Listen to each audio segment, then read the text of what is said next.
Assalamualaikum warahmatullahi wabarakatuh. Halo kelas, how are you today?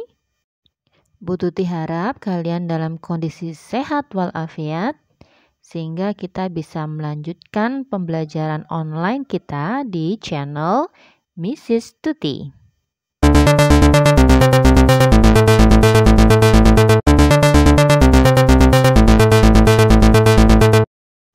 Oke anak-anak, sebelum kita mulai pembelajaran pada hari ini, jangan lupa untuk klik like dan subscribe untuk video ini. Oke, dalam video kali ini kita akan membahas tentang salah satu teks dalam bahasa Inggris, yaitu teks naratif. Kamu tahu apa itu teks naratif? Nah, yang pertama akan kita bahas yaitu tentang definisi naratif teks serta fungsinya.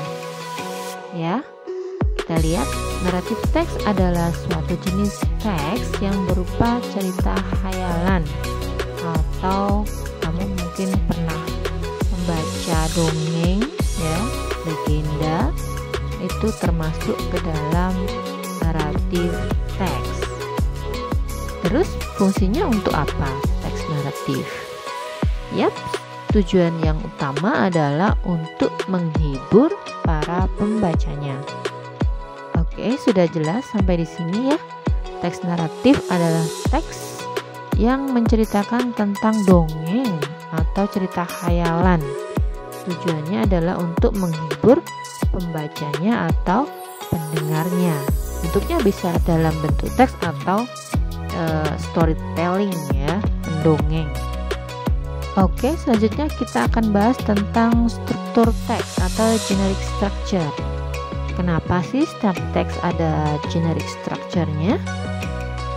Struktur teks memudahkan kita untuk menyusun sebuah teks, ya. Jadi ada bagian-bagian yang menjadi ciri khusus dari teks tersebut.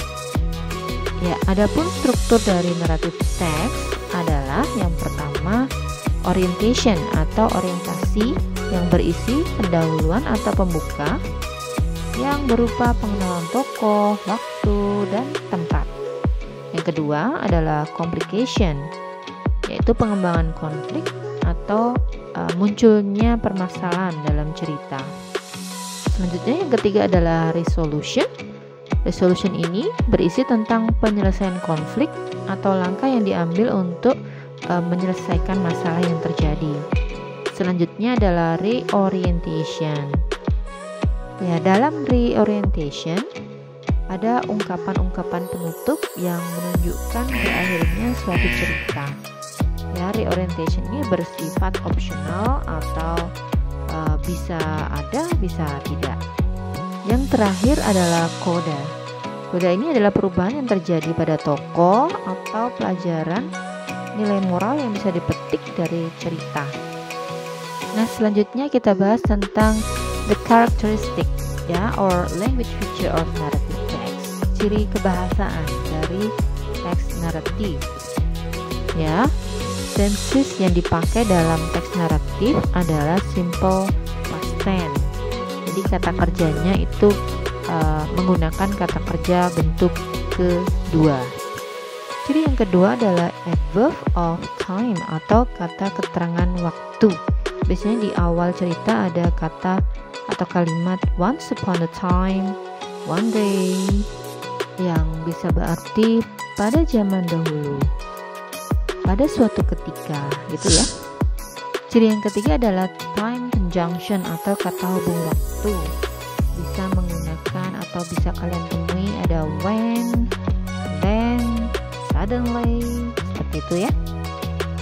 Yang selanjutnya adalah action verb. Nah, verb atau kata kerja yang digunakan untuk menunjukkan suatu aksi atau kegiatan. Nah, yang dipakai adalah kata kerja bentuk kedua. Yang terakhir adalah direct speech atau ucapan langsung. It is to make the story lively, ya, untuk membuat ceritanya menjadi lebih hidup. Ya, biasanya kalau di dalam teks akan ada dialog yang dilakukan oleh para tokoh biasanya ditandai dengan tanda petik untuk kata-kata langsungnya ini atau direct speech ini. Oke kelas, have you got it? Sudah paham tentang teks naratif ini? Next, kita lanjutkan dengan contoh dari teks naratif. Oke, kita sekarang lihat contohnya. Teksnya berjudul Cinderella. Diawali dengan orientation atau paragraf pembuka. Once upon a time, there was a beautiful girl called Cinderella. She lived with her stepsisters and stepmother. They were very bossy. She had to do all the housework. Next, the complication of the story. One day, an invitation to the ball came to the family. Her stepsisters did not let her go, so Cinderella was very sad. The stepsisters went to the ball without her. Di bagian akhir disebut dengan resolution. Fortunately, the good fairy came and helped her to get to the ball. At the ball, Cinderella danced with the prince.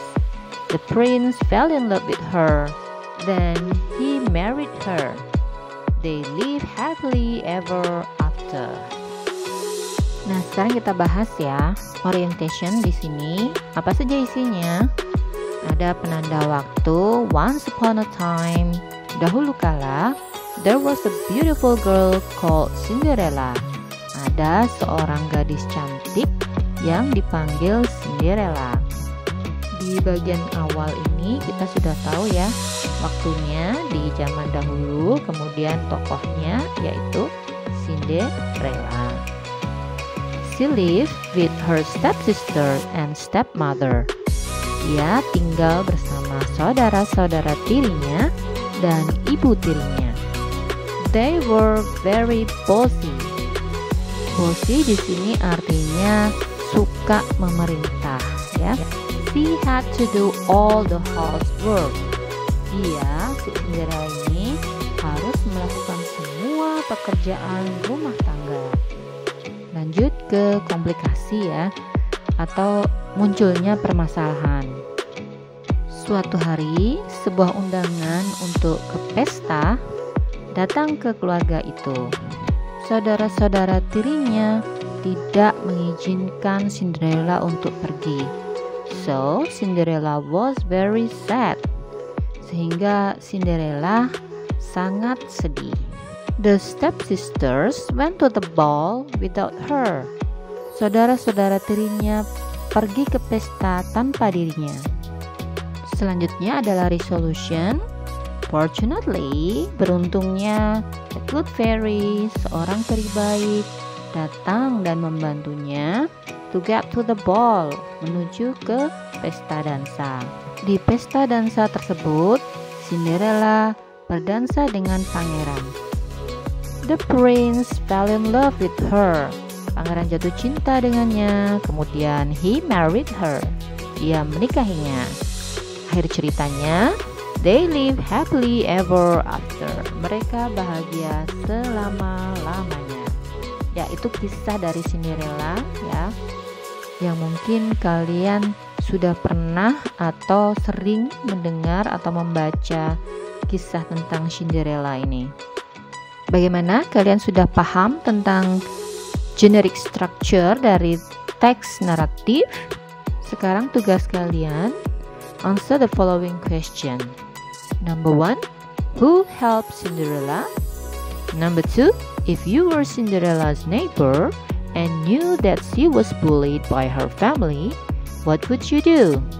Submit your answer to your teacher.